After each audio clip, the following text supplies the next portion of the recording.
Suis-je coupable d'avoir utilisé les fleurs du jardin de ma belle-sœur dans mon bouquet de mariage?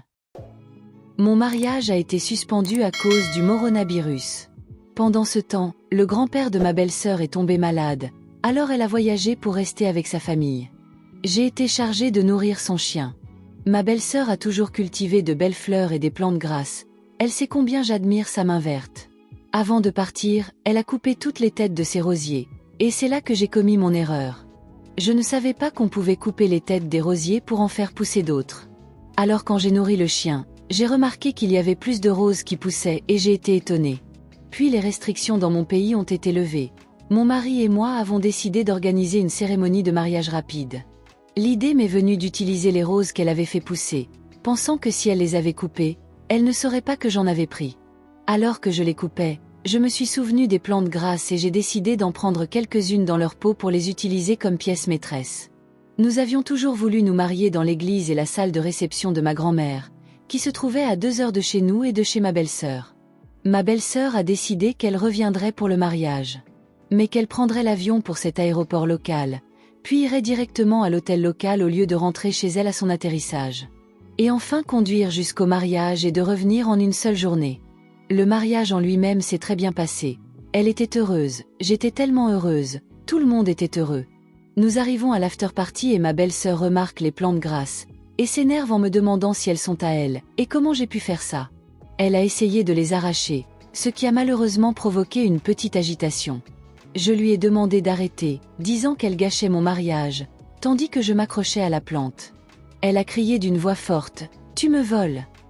Ma famille a interprété à tort cela, comme signifiant qu'ils pouvaient prendre les plantes grasses. Celles qu'ils n'ont pas prises ont fini par être endommagées lorsque les gens ont touché les feuilles et les ont pressées. Ma belle-sœur a pris toutes mes plantes grasses au centre de l'arrangement floral qu'elle pouvait et est partie en colère. Après cela la fête s'est calmée, presque tout le monde dans sa famille a pris son parti. Alors que comme ma famille pense que ce sont juste des fleurs, c'est ridicule. Quand elle est arrivée à la maison le lendemain, elle a remarqué que les roses avaient disparu et a envoyé un message disant comment je pouvais voler ces plantes sans autorisation, et qu'elle en avait marre, que je dépasse tout le temps les bornes. Personnellement, j'ai l'impression que ce ne sont que des plantes, qu'elles repousseront, et c'est dommage qu'elle ait gâché l'after alors qu'elle aurait pu laisser les plantes grasses, et que la plupart des gens les auraient ignorées. Mais je comprends aussi qu'elle consacre beaucoup de temps et d'argent à la culture de ces plantes, et c'est son passe-temps. Et j'aurais dû lui demander avant de les utiliser. Donc pour résumer, j'ai emprunté des fleurs sans permission, mais ma belle-sœur m'a crié dessus pendant ma fête de mariage. Alors suis-je coupable? Écoutons quelques commentaires de la communauté avant de lire la mise à jour. Elle a parfaitement le droit d'être en colère car tu as bien volé ses plantes. Tu es allé chez elle, tu as pris des choses qui ne t'appartenaient pas, et tu as massacré ses rosiers. Tu lui dois des excuses sincères, et au minimum, un dédommagement pour les plantes endommagées. En tant que folle des plantes, mon sang-bout. Tu es une conne et une radine en plus.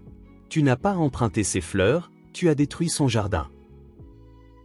Bien sûr, vous êtes coupable. Tu as pris les affaires de ta belle-sœur sans lui demander. C'est du vol. Tu n'as même pas eu la courtoisie de le lui dire avant qu'elle arrive à la fête et qu'elle s'en aperçoive d'elle-même. C'est lâche et impoli. Ta famille a volé ses plantes grasses et celles qui n'ont pas prises ont été abîmées par tes invités. Tu dois à ta belle-sœur des excuses sincères et les fonds nécessaires pour remettre ses affaires dans l'état où elles étaient lorsque tu les as trouvées. Tu es coupable, tu n'as pas emprunté, tu as volé. Tu as failli détruire son jardin, car tu n'avais probablement aucune idée de ce que tu faisais, mais tu as simplement commencé à cueillir ce qui te plaisait. Elle a investi du temps et de l'argent dans ses plantes, et tu te sentais en droit de les lui prendre. Tu as franchi une limite, et tu dois t'excuser. Mise au point, le même jour. Bon, je suis coupable, peu importe. J'aurais ramené les plantes grasses le lendemain. Et je me suis dit que si les roses repoussaient une fois, elles repousseraient encore. Mais bon, peu importe, je suis une conne, c'est sûr. Écoutons quelques commentaires de la communauté avant de lire la mise à jour. Vous êtes coupable. C'est énorme. Savez-vous seulement combien de temps, d'argent et d'efforts sont nécessaires pour cultiver des choses? Surtout des roses et des plantes grasses? Vous ne lui avez même pas demandé. Je ne lui en voudrais pas si elle ne vous reparle plus jamais. Vous avez l'air ridiculement prétentieuse. Et après cette mise au point, je suis prêt à parier que ce n'est pas un exemple de connerie hors du commun venant de votre part. Je suis tellement désolé pour votre belle-sœur. Mise à jour finale. 13 jours plus tard. L'un d'entre vous, un cafeteur, l'a posté dans un autre groupe qui s'appelle « Honte au mariage ». J'ai trouvé le groupe et j'ai un ami commun dessus. Et il m'a montré la capture d'écran. Les roses repoussent, les succulentes sont à 2 € en supermarché. Mais ma vie humaine, pourrait bien être finie. Vous avez tous laissé une trace dans ma belle mémoire à cause de plantes bon marché. Je pars en vacances ce soir, à mon retour, j'achèterai des plantes grasses pour ma belle-sœur. Elle m'a répondu par message privé, non, c'est bon, quand je lui ai demandé si elle voulait que je lui en achète. Vos interpellations ne servent à rien. Je ne suis pas la personne froide dont vous avez fait le portrait, car j'aime ma sœur et j'ai le cœur brisé d'avoir franchi une limite. Écoutons quelques commentaires de la communauté avant la fin de la vidéo. Vous êtes coupable, simplement pour avoir posté dans ce forum, puis avez fait une crise de colère et boudé quand vous n'avez pas obtenu la réponse que vous vouliez. Oh mon Dieu! Regarde comme tu as accepté le jugement. Tu es coupable, sans aucun doute. En tant que passionné de plantes, je peux te dire que mes plantes sont mes bébés. Si tu étais ma belle-sœur, tu paierais bien plus cher. J'aurais fait une scène bien plus grande et annoncé à tous les invités comment tu m'as volé, et j'aurais certainement pris des choses qui te sont chères. Sors de ton égoïsme et arrête de profiter des autres. Oh mon Dieu, tu es coupable, et tu as même déformé l'ampleur de ta connerie dans le titre. Tu n'as pas seulement utilisé ses fleurs dans ton bouquet, tu as pillé son jardin et anéanti des heures, jours et mois d'efforts. Tu devrais la supplier de te pardonner. Ta famille est probablement en partie responsable de tes actes, car personne parmi ceux qui t'ont élevé ou qui ont contribué à façonner ta vision du monde ne t'a appris que la propriété d'autrui est interdite. Et que tu dois être respectueuse et regretter si quelque chose que tu as fait cause de la détresse ou une perte à quelqu'un d'autre. Je n'arrive pas à croire qu'ils te soutiennent dans cette affaire. Vous me dégoûtez tous. Maintenant je vais pointer du doigt et rire de votre mise au point. Les réputations se reconstituent, parfois. Et si vous aviez pu obtenir des plantes comparables pour 2 € pièce, pourquoi n'en avez-vous pas simplement payé? Pourquoi avez-vous pris la sienne? Vous avez fait un acte irréfléchi et blessant, et vous ne montrez aucun remords, si ce n'est d'avoir été démasqué. Bien sûr que vous vous faites entraîner. Et laissez-moi vous rappeler que « non, c'est bon » n'a jamais signifié que quoi que ce soit allait bien. Bon sang. J'espère que vous avez apprécié cette première histoire. Écoutons maintenant l'histoire d'une collègue de travail qui se croit tout permis. L'intimidatrice prétentieuse obtient sa juste récompense. Ma femme a une collègue, qui est aussi une connaissance, qui est prétentieuse. J'utilise le terme de connaissance car elle fait partie de notre cercle d'amis, mais nous essayons de limiter ou d'éviter tout contact avec elle. Nous l'appellerons Carrie. Quoi qu'il en soit, Carrie est connue pour intimider ses collègues de travail. Elle dit qu'elle peut faire licencier les gens, ce qui n'est pas le cas. Elle crie sur les gens, et en général, elle a un mauvais comportement. Son truc préféré pour intimider les gens est de leur dire « déconne, et tu verras ce qui se passera ». C'est important pour plus tard. Donc, Carrie avait un ami avec bénéfice. Rien de sérieux, juste un mec qu'elle se tapait et qu'elle mettait dehors. Carrie est également connue pour collectionner les bagues de fiançailles. Elle commençait à sortir avec un mec, obtenait une bague de lui. Elle lui faisait payer des factures pour elle, puis le jetait à la rue. Encore une fois, je ne mentionne cela que dans le contexte de son caractère, et pour renforcer le fait que le mec avec qui elle était intimement ne signifiait rien. Elle ne sortait pas avec lui, et n'essayait pas d'obtenir une bague de lui. Elle l'utilisait puis le jetait à la rue, chaque fois que quelqu'un avec de l'argent lui montrait de l'attention. Elle disait aussi souvent de la merde sur ce mec, dans son dos. Donc, Carrie était en mission de fiançailles à court terme. Son copain de chambre, appelons-le Bill, n'était pas quelqu'un qu'elle fréquentait actuellement. Car le nouveau gars venait de lui acheter une bague de 6 000 €. Je suis sérieux, elle collectionnait les bagues de fiançailles comme si c'était des Pokémon, et a payé 10 000 € pour faire réparer son toit. Elle était donc heureuse avec ce type, et ne s'intéressait pas du tout à Bill. Entrée Mandy. Mandy est une autre collègue de travail de ma femme et de Carrie. Je ne la connais pas personnellement, mais d'après ce qu'on m'a dit, elle vient de sortir d'un mariage de 15 ans où elle n'avait pas le droit de faire quoi que ce soit et était très contrôlée. Carrie et Mandy sont amies. Enfin, des compagnes de beuverie. Carrie aime boire beaucoup et par là je veux dire tout le temps. Mais elles étaient néanmoins en bons termes. Donc par hasard, Mandy rencontre Bill. Mandy ne connaît pas l'histoire de Bill avec Carrie, ni ne sait qui la connaît. Ils s'entendent très bien. Et ils s'entendent bien, au point où ils commencent à sortir ensemble. Et cela se transforme en une belle relation. Une relation fondée sur le respect et l'amour. Carrie le découvre. Et elle perd complètement la tête. Encore une fois, elle n'est jamais sortie avec Bill, elle n'a jamais voulu sortir avec lui, elle n'a jamais eu d'intérêt pour lui, à part le sport horizontal. Bon sang, elle est actuellement fiancée à un homme. Mais Mandy a pris son homme. Et elle l'a fait savoir au monde entier. Carrie a commencé par aller voir son patron tous les jours et lui demander « Pourquoi cette petite garce travaille-t-elle encore ici ?» Elle s'exclamait aussi à haute voix sur le lieu de travail pour que tout le monde l'entende.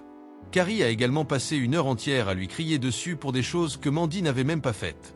Carrie les harcelait aussi souvent quand ils étaient en ville. Elle l'appelait à haute voix malope, drainée, bonasse et toutes les choses désagréables qu'on peut dire à propos de quelqu'un.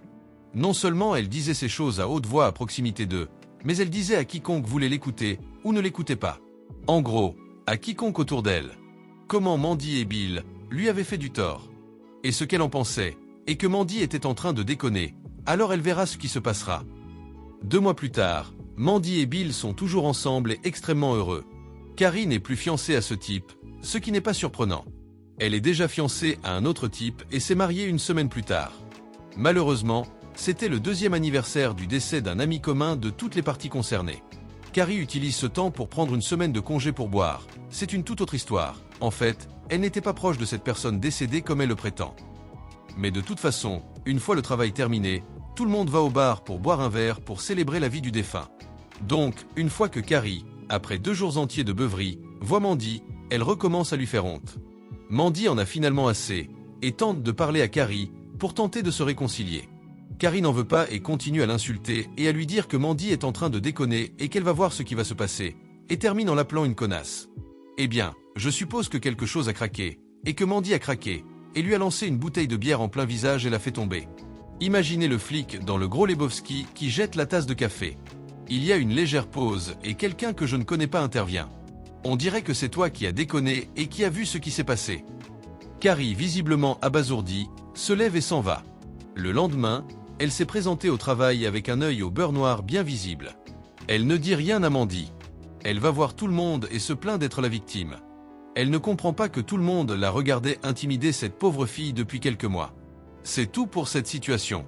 Rien d'autre ne s'est produit depuis, mais si cela se produit, je vous le ferai savoir. Écoutons les commentaires de la communauté et les réponses de l'auteur avant la fin de la vidéo. Mandy est une héroïne et une sainte. Honnêtement, elle l'est. Je ne suis pas vraiment entré dans les détails car je pensais que j'en rajoutais déjà trop. Mais Mandy est vraiment une bonne personne et n'est jamais méchante, ou ne dit jamais de choses méchantes aux gens. D'après ce que je sais de ma femme et des quelques interactions que j'ai eues avec elle. Elle est juste elle-même et s'est retrouvée dans des situations avec des gens qui ne sont pas comme ça. Comment se fait-il que Carrie soit encore employée dans cet établissement? N'importe quel service des ressources humaines digne de ce nom s'en donnerait à cœur joie avec elle. Croyez-moi, je me pose la même question. Les situations dont elle s'en tire sont ridicules. D'après ce que j'ai compris, elle est un énorme lèche-bot de la direction. Et elle intimide les autres en les empêchant de dire quoi que ce soit. Il est vrai que cela peut changer maintenant. Je sais qu'ils sont à la recherche de nouveaux employés. Et honnêtement, elle a fait bien pire à d'autres employés d'après les histoires que j'ai entendues. Vous n'avez pas de service RH? C'est créer un espace de travail hostile, ce qui est un motif de licenciement. Je sais. On aurait cru qu'il n'y en a pas. Les choses dont elle s'en tire sont déconcertantes. Le message original ne fait qu'effleurer la surface. C'est un procès qui s'annonce. Je me demande à qui d'autre elle fait marcher la mythe au travail. Cela n'a jamais été dit à voix haute. Mais c'est une possibilité qui a été envisagée au vu de tous les incidents. J'ai besoin d'une mise à jour dès que possible. Malheureusement, pour le moment, il n'y a rien à mettre à jour. Il est vrai que sa sœur et son frère sont également concernés, et ont hérité de ce caractère de personnes qui se croient tout permis, ont aussi des histoires qui s'y rattachent. J'ai pensé à les partager également en raison de l'intérêt suscité par celle-ci, principalement parce que toute la famille est concernée par ce trait de caractère. Mais, l'histoire de la sœur est plus complexe et implique ma femme et moi. Cette fois-ci, elle ne veut pas que l'histoire soit racontée. Et celle du frère, bien qu'il se croie tout permis, n'est pas vraiment bon, surtout sans l'autre sœur pour l'aider en arrière-plan. Mais qui sait, elle pourrait changer d'avis. J'espère que vous avez apprécié cette deuxième histoire. Écoutons maintenant cette histoire d'hommes pensant avoir les pleins pouvoirs dans un bar au Royaume-Uni. Les hommes prétentieux qui laissaient leurs boissons sur notre table ne s'attendaient pas à ce que nous ripostions. Alors je me suis disputé avec 2 personnes ce soir. La raison en elle-même était très stupide, mais bon sang, j'en avais marre. J'ai retrouvé aujourd'hui 2 amis, Clara et Jenny, nom d'emprunt. Nous sommes allés dans un bar et nous nous sommes assises à une table dehors. Il y avait une télévision au bar, donc beaucoup de gens regardaient un match de foot avec des boissons différentes. On a pris nos verres et au bout d'un moment, un homme est arrivé, a laissé son verre sur notre table et est parti. On s'est regardé comme pour dire « Bon sang, le bar est à 2 mètres l'un de l'autre, et il n'y avait même pas tant de monde. Il aurait pu poser son verre là, plutôt que sur notre table, mais peu importe. » On a continué à discuter et à boire, et au bout d'un moment, un autre homme a laissé son verre terminé à notre table. « Je peux laisser ça ici, n'est-ce pas ?» a-t-il demandé, sans même attendre notre réponse et il est parti. Encore une fois, on était agacés, mais peu importe. Puis un type poli est arrivé, et nous a demandé s'il pouvait laisser son verre sur notre table un moment, car il attendait un ami. Il faisait froid et il avait les mains gelées. On a dit oui, bien sûr mec, pas de souci. Il a même proposé de le poser par terre si ça nous dérangeait, mais ça ne nous a pas dérangés. Il a donné le verre à son ami, nous a remerciés, puis ils sont partis. Et au bout d'un moment, un autre verre est resté sur notre table. Le type ne nous a même pas regardé, il l'a juste posé là, et visiblement, il n'était pas terminé. Bon, j'en ai eu assez. Ça peut paraître mesquin, mais comme vous n'êtes pas assis à cette table, vous ne l'utilisez pas. S'il nous avait demandé s'il pouvait la laisser là un instant, comme le précédent, on n'aurait eu aucun problème, mais il ne l'a pas fait, l'impoli. Alors, j'ai pris la boisson, je me suis levée, je me suis dirigée vers lui et je la lui ai offerte. Excusez-moi, c'est à vous ? Qu'est-ce que ça te dérange tant que ça? Oui, c'est vrai. Ce n'est pas la première fois et on n'est pas au bar. Si tu as fini ton verre, le bar est à 1,50 m de toi. Un de ses amis a pris la boisson de l'homme et a posé la sienne et celle de son ami sur notre table pour nous énerver. Alors je me suis levée, j'ai pris les boissons et je les ai apportées au bar. Je savais qu'il n'avait pas fini et qu'il serait agacé, mais c'est ce qui arrive quand je perds patience, je m'en fiche. En m'éloignant, ils ont dit que j'étais ridicule, et à mon retour, Clara criait sur l'un d'eux et tirait sur le bras d'un des hommes. J'ai alors vu qu'elle tenait mon parapluie à la main et j'ai réalisé qu'en rapportant les boissons, ils avaient essayé de me voler mon parapluie et que Clara me le rapportait. Jenny était sous le choc, mais elle a commencé à se disputer à son tour. Ils sont devenus de plus en plus impolis, nous reprochant notre manque de savoir-vivre alors que j'avais été poli avec eux. Ce n'est que lorsqu'ils nous ont crié dessus que nous avons commencé à leur répondre. Nous n'arrêtions pas de leur répéter que ce n'était pas leur table et que, ne serait-ce qu'un instant, ils auraient pu nous le demander sans que cela ne nous dérange. À un moment donné, pour nous énerver, l'un d'eux a pris des canettes sales qui traînaient par terre et les a posées sur notre table. Je les ai jetées tout en continuant à discuter avec eux. Un de leurs amis s'est excusé auprès de nous, l'air très gêné. Ils sont partis un moment et l'un d'eux est revenu pour en redemander, jusqu'à ce que nous leur fassions remarquer qu'il s'agissait d'un homme adulte de 50 ans qui harcelait et se disputait avec des femmes d'une vingtaine d'années à propos d'une table et d'un verre. L'ami qui les avait soutenus savait à ce moment-là qu'ils étaient en train de se ridiculiser, car il est revenu et lui a dit « Allez, mec, tu es un adulte. Si tu veux regarder le match de foot à la télé, pas de problème. Et si tu veux boire un verre et qu'il n'y a plus de table, c'est ton problème. » S'ils avaient demandé, comme le troisième type poli, ça ne nous aurait pas dérangé, mais au lieu de ça, ils ont tout gâché, tellement ils étaient saouls et ennuyés. Il y avait même des gens de notre côté qui leur disaient de nous laisser tranquilles. Je me sens un peu bête maintenant que j'ai une idée plus claire de la façon dont je me suis comportée. Mais mon Dieu, j'étais tellement fatiguée que les gens utilisent notre table comme si c'était la leur à ce moment-là. Je ne les ai jamais insultés, d'ailleurs, quand je dis que je leur ai crié dessus, je veux dire que je n'arrêtais pas de leur faire remarquer que c'était notre table et de nous laisser tranquilles. Mise au point. 1. Je vois beaucoup de commentaires disant que le personnel aurait dû faire quelque chose ou se demandant pourquoi nous ne l'avons pas prévenu. Tout d'abord, dans mon pays, il n'y a pas de videurs dans les bars, mais dans les discothèques. La notion de consommation d'alcool ici est très différente de celle des Américains. Dans mon pays, il est tout à fait normal de voir des parents boire tranquillement au bar pendant que leurs enfants jouent dans un parc voisin, ou que leurs enfants les rejoignent pour boire un soda ou une boisson sans alcool. Il est normal de se retrouver au bar avec des amis à 11 h le samedi et de boire un verre avec eux. Deuxièmement, la plupart des gens qui buvaient dehors allaient au bar, prenaient leur boisson, la payaient, puis partaient la boire dehors. Finalement, il y avait plus de monde à l'intérieur qu'à l'extérieur, et il n'y avait pas beaucoup de personnel. Ceux qui travaillaient faisaient tout en même temps, certains faisant à la fois le service et le service au bar. Il n'y avait pas beaucoup de monde, mais il y avait quand même beaucoup de monde à gérer. Ils ne voyaient ni n'entendaient probablement ce qui se passait dehors, vu le nombre de personnes à l'intérieur. C'était juste deux idiots, ivres, et on a réussi à les maîtriser. De toute façon, tout s'est passé assez vite. Mise au point, 2. J'ai entendu dire que c'était une table publique.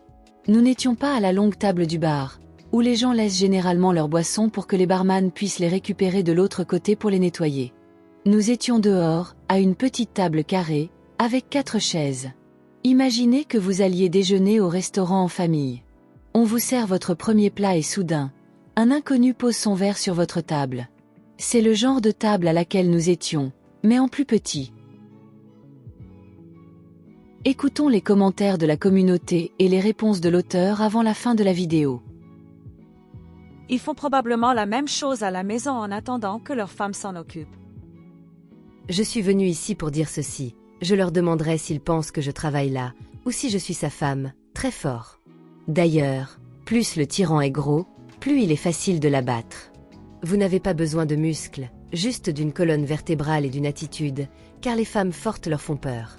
Je pourrais même être assez prévenante pour apporter leurs boissons abandonnées au bar, qu'ils se fassent larguer. Question. Où étaient les serveurs, les barman ou les videurs pendant ces cris et ces brimades? Il n'y avait pas de videurs. Je ne sais pas comment c'est chez vous, mais dans mon pays, les videurs sont dans les discothèques, pas dans les bars. Quant aux serveurs, ils n'étaient pas nombreux.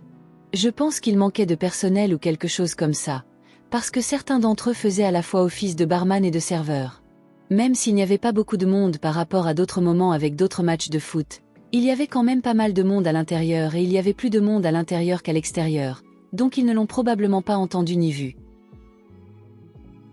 Tant mieux pour vous. Ils auraient dû avoir leur propre table. Oui, mais s'ils l'avaient fait, ils n'auraient probablement pas pu regarder leur petit match de football avec tous les gens qui étaient debout. Je pense que j'aurais pu leur rendre ces boissons, sans les verres. Croyez-moi, j'ai été tentée de le faire aussi, mais ils étaient plus grands et plus forts que nous, et à un moment donné, on a cru que l'un d'eux allait frapper Clara, mais il s'est retenu. Alors, oui, si j'avais été un homme grand et fort, je l'aurais peut-être fait, mais je suis plutôt petite, et je ne voulais pas être frappée. J'espère que vous avez apprécié cette troisième histoire. Écoutons maintenant l'histoire d'une patronne qui fait une demande étrange à un employé. Ma patronne vient de me demander de ne pas porter mon pantalon habituel au travail. Je n'ai jamais été aussi en colère. Je porte des pantalons normaux au travail. Notre dress code vestimentaire est décontracté et j'ai fait faire mes mesures par un tailleur réputé. Tous mes pantalons et chinos sont de marque normale que vous trouverez chez Celio et ont une coupe normale décontractée. Mais hier, ma patronne m'a convoqué dans son bureau et m'a dit que je n'aurais plus le droit de porter le pantalon que je porte habituellement au bureau et que je devrais porter quelque chose de moins révélateur. Apparemment, mon renflement est inapproprié pour mon lieu de travail. J'ai un pénis de taille normale. En fait, je l'ai mesuré pour m'assurer que je n'étais pas fou, et je suis assez proche de la moyenne américaine. Est-ce qu'on dirait à une femme à forte poitrine qu'elle ne peut porter que des vêtements amples? Est-ce que son patron lui dirait qu'elle ne doit porter que des soutiens-gorge de sport restrictifs au travail? J'en doute, surtout dans mon lieu de travail où les femmes assises à 2 sièges de moi portent des vêtements bien plus provocants que mon satané pantalon. Je lui ai demandé, que devrais-je porter à la place? Ce sont mes tailles. Et elle m'a répondu, va simplement acheter quelque chose de plus ample ou prends une taille plus grande.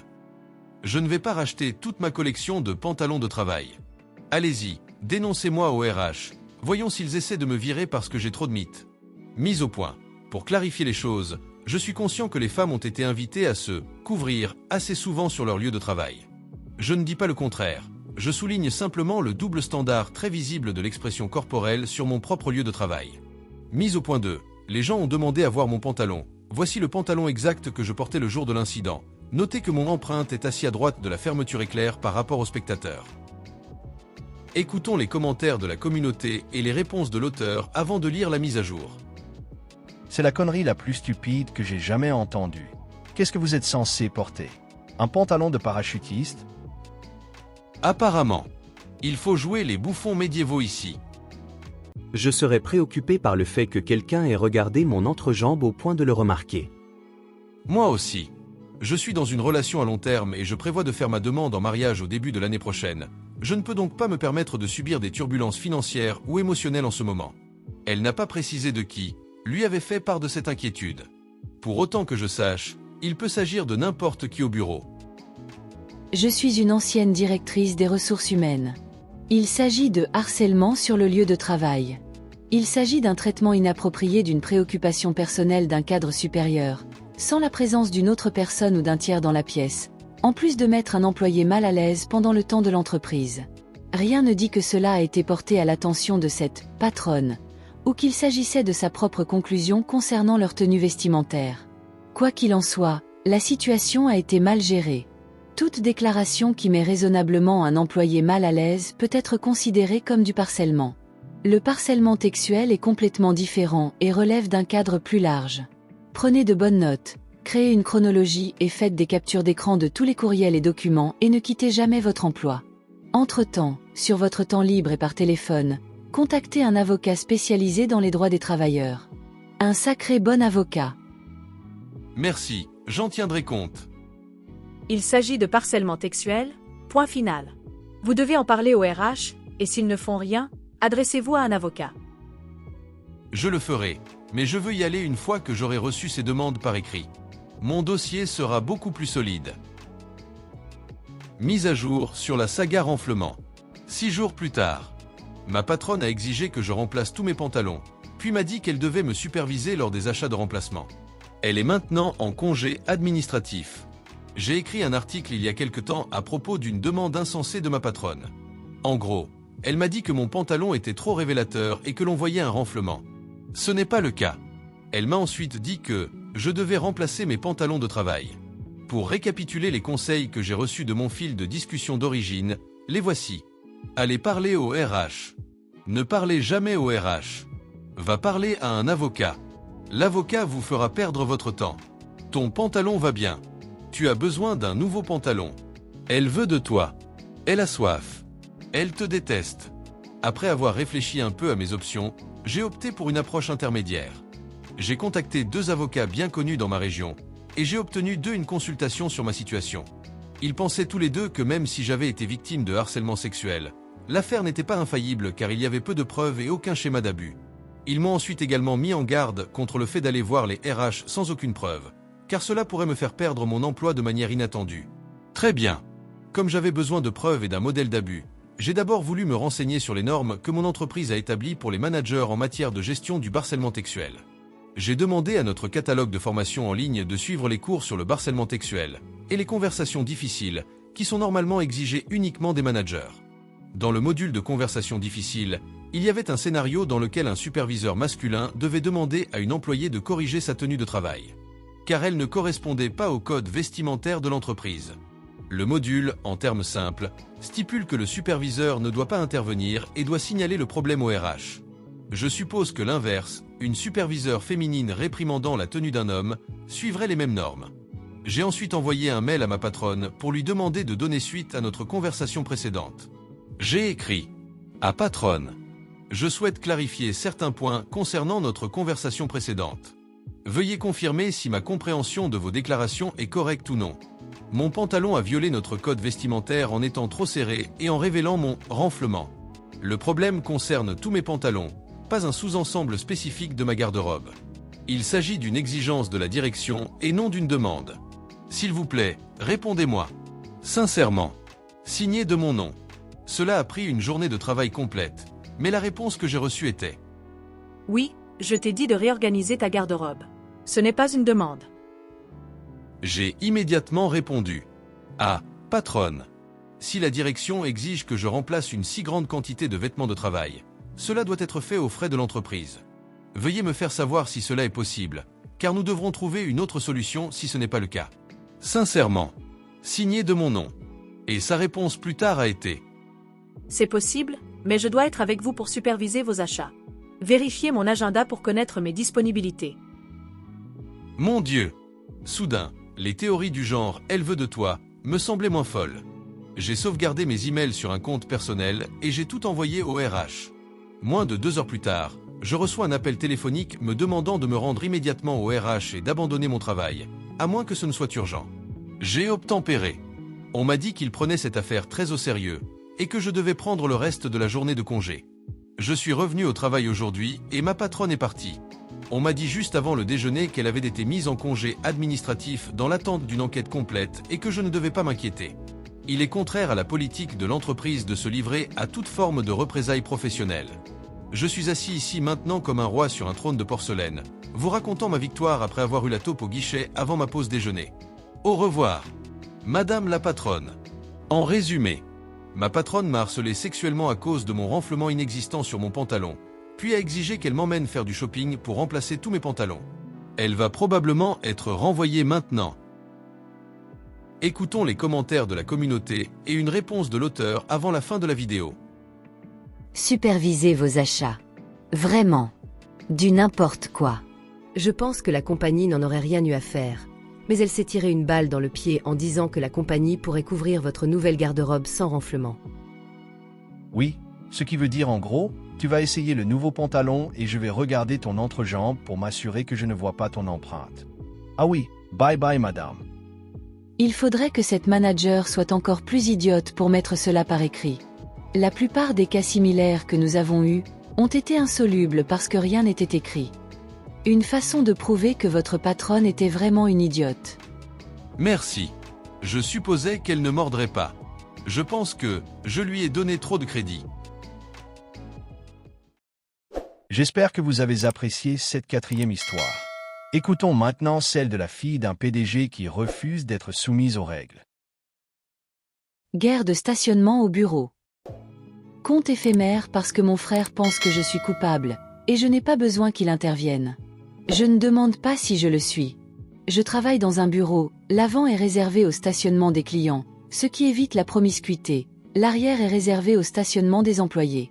L'avant dispose de 3 places de stationnement pour personnes handicapées, tandis que l'arrière n'en a aucune. Techniquement, le bureau répond à toutes les exigences. J'ai perdu mes 2 jambes, des genoux aux pieds, dans un terrible accident à l'adolescence. J'ai dû réapprendre à marcher, j'ai des douleurs constantes et je ne peux pas parcourir de longues distances. Porter des objets lourds est aussi un véritable défi. J'y arrive grâce à mes prothèses et à l'utilisation occasionnelle d'un fauteuil roulant si mes moignons me font vraiment mal. Cela dit, je ne porte jamais de jupe ni de short. Je n'aime pas les regards, les questions ou les conseils non sollicités. Quand j'ai commencé à travailler, j'ai demandé si je pouvais me garer devant, mais mon bureau m'a simplement attribué une place réservée près de la porte arrière. Ils ont même installé une petite pancarte indiquant qu'elle était réservée. Après y avoir travaillé un certain temps, j'ai suggéré à la direction d'aménager 1 ou 2 places de stationnement pour personnes handicapées à l'arrière, mais ils ont refusé, prétextant que ce n'était pas nécessaire, car j'avais ma place réservée. Je pensais qu'ils réserveraient une autre place à quiconque en aurait besoin, puisqu'ils avaient une zone de réservation temporaire pour les collègues enceintes. La semaine dernière a été difficile. Une de mes jambes s'est éclatée, c'est le meilleur mot pour la décrire, après une petite maladresse. Je n'ai donc pas eu d'autre choix que d'utiliser mon fauteuil roulant en attendant de trouver ma nouvelle place. Comme je déteste être sans jambes, car cela me complexe, je l'ai quand même porté. Je me suis garée sur le parking arrière et j'ai vu ma place prise par une jolie petite voiture. J'adore les voitures vertes. L'autre place devant était également prise. Il ne restait donc que celle du fond. J'ai fait demi-tour, me suis garée sur la place de parking réservée aux clients et me suis garée. J'ai accroché ma pancarte et je suis rentrée. J'ai immédiatement trouvé mon patron, et lui ai expliqué ma jambe, le stationnement et ce que j'avais fait. Il n'était pas content que quelqu'un ait pris ma place et m'a dit de me mettre au travail et qu'il allait se renseigner. Vers midi, il m'a retrouvée et m'a expliqué que c'était la fille du patron. Elle avait commencé à travailler ici et n'était pas au courant pour le parking. Il a dit qu'elle ne serait plus garée là demain. Cool, juste une nouvelle et une erreur. Le lendemain, la jolie petite voiture est de retour là où elle n'a rien à faire. Je fais la même chose que la veille et mon patron a l'air frustré. Et part vers une autre discussion. À un moment donné, mon patron revient vers moi avec une pile de paperasse. Il m'a dit que la nouvelle faisait des histoires à propos de la place de parking, et essayait de le menacer en disant « Tu sais qui est mon père, n'est-ce pas ?» Du coup, il en a fini avec tout ça. Au lieu de monter à l'échelon et de se battre contre elle pour faire entendre raison à son patron, Il s'en prend au RH pour l'absence de place de parking pour personnes handicapées à l'arrière. Depuis que j'ai commencé à travailler ici, nous avons changé de direction au sein des RH et de notre service accessibilité, et il sait que certains sont très conciliants. J'ai rempli les papiers et il les a repris. Le reste de la semaine dernière, j'ai dû me garer devant, et tout le monde s'est énervé pour une raison ou une autre. Un traitement de faveur pour moi, ou de la colère contre la nouvelle qui a viré quelqu'un qui avait vraiment besoin de la place. Beaucoup de gens avaient commencé à la traiter froidement et elle ne comprenait pas pourquoi. D'autres personnes sont venues me voir et m'ont proposé de m'aider à porter des affaires. Elle a vu ça et pense que je ne suis pas assez jolie pour ce genre d'attention, et que je ne suis pas professionnelle. Ce matin, j'ai vérifié à nouveau l'arrière, et sa petite voiture était tout au fond. À ma place réservée, il y a maintenant un panneau handicapé brillant et rutilant. En arrivant, je l'ai entendu se plaindre bruyamment au personnel d'accueil, et exiger qu'on lui fixe un rendez-vous avec papa aujourd'hui, car elle n'a pas envie de traverser un parking avec des jambes en parfaite santé, à en juger par sa jupe et ses talons. J'échangerai nos jambes en un instant pour qu'elle puisse garder cette foutue place de parking. Désolée, j'avais besoin de me défouler un peu. Et je m'inquiète de ce qu'elle pourrait dire à son père et de l'effet que ça pourrait avoir sur moi. Écoutons quelques commentaires de la communauté avant de lire la mise à jour. Dommage que ton frère soit un tel imbécile que tu aies dû utiliser un compte éphémère pour écrire ça. Ton entreprise ne semble pas beaucoup mieux. Je pense qu'il est temps de passer à autre chose. Bonne chance. Quelqu'un peut me corriger si je me trompe. Mais les entreprises ne sont-elles pas obligées d'avoir au moins une place pour handicapés? Bref, que ton frère aille se faire F, pour avoir dit que tu étais coupable. Si quelqu'un l'est, c'est la fille du patron et ton frère. La dernière fois que j'ai vérifié les lois sur les Américains handicapés, il fallait une place pour handicapés pour 25 places de parking. Donc, si vous avez 100 places, 4 doivent être réservées aux personnes handicapées. Si vous avez 76 places, 4 doivent être réservées aux handicapés. Mise à jour, un jour plus tard. J'ai apprécié les gentils mots qui ont répondu à mon petit coup de gueule agaçant d'hier. Mon frère peut être assez difficile à gérer, car il a beaucoup de mal à comprendre les autres. Peut-être qu'il n'a pas eu assez de câlins quand il était enfant, qui sait. Je sais que peu de gens attendent des nouvelles, mais ça m'a fait du bien d'avoir quelques personnes de mon côté. Cela dit, rien de particulier ne s'est passé hier. Ce n'est qu'une fois rentré du travail que les choses ont commencé à s'améliorer. Mon patron m'a appelé après les heures de travail, il ne fait jamais ça, et m'a fortement suggéré de porter une jupe au travail demain, puis de partir plus tôt pour un rendez-vous, avec un temps de repos qu'il avait approuvé. Pressé, il a dit qu'il ne pouvait vraiment pas entrer dans les détails, car mes réactions en diraient long. J'ai demandé s'il y avait un moyen d'éviter de porter la jupe et il m'a suggéré d'apporter une couverture pour me couvrir les jambes. Mon patron ne m'avait jamais rien demandé de tel auparavant, mais j'avais le sentiment que c'était pour faire comprendre quelque chose. Alors, contre mon gré, j'ai enfilé la jupe et je suis allée travailler aujourd'hui. J'ai enfilé la couverture sur mes jambes jusqu'à mon bureau et j'ai travaillé jusqu'à ce qu'on me convoque pour une réunion surprise entre moi, mon patron, le propriétaire et les RH. Mon patron m'a lancé un regard sur mes jambes avant d'entrer en réunion. Alors j'ai posé la couverture sur le dossier de mon fauteuil roulant. Le propriétaire avait l'air vraiment agacé d'être là, presque en colère, et s'est levé pour dire quelque chose, mais il a semblé figé, et j'ai entendu ses dents claquer lorsqu'il a fermé la bouche. Il est allé regarder par la fenêtre pendant que nous, les RH, mon patron et moi, discutions des faits et gestes de sa fille. Apparemment, plusieurs personnes se sont plaintes d'elle pour moi. Le propriétaire n'a posé qu'une seule question. Depuis combien de temps êtes-vous, enfin? Quand avez-vous perdu vos jambes? J'ai répondu et fourni des preuves. Mais mon patron m'a dit que c'était déjà enregistré dans mon dossier d'aménagement pour mon handicap et qu'il pouvait vérifier. Le propriétaire est parti en trombe. Les RH m'ont remercié pour mon temps et m'ont renvoyé à mon bureau. À midi, je partais et la fille du propriétaire rangeait son compartiment en pleurs, tandis que son père se tenait au-dessus d'elle, l'air le plus sombre que j'ai jamais vu. Il est facilement frustré, mais ne crie presque jamais. Je peux compter sur les doigts d'une main le nombre de fois où il a crié. Il n'a pas arrêté de la faire taire pendant qu'elle faisait ses bagages. Je suis passée aussi discrètement que possible, pour ne pas être prise à partie.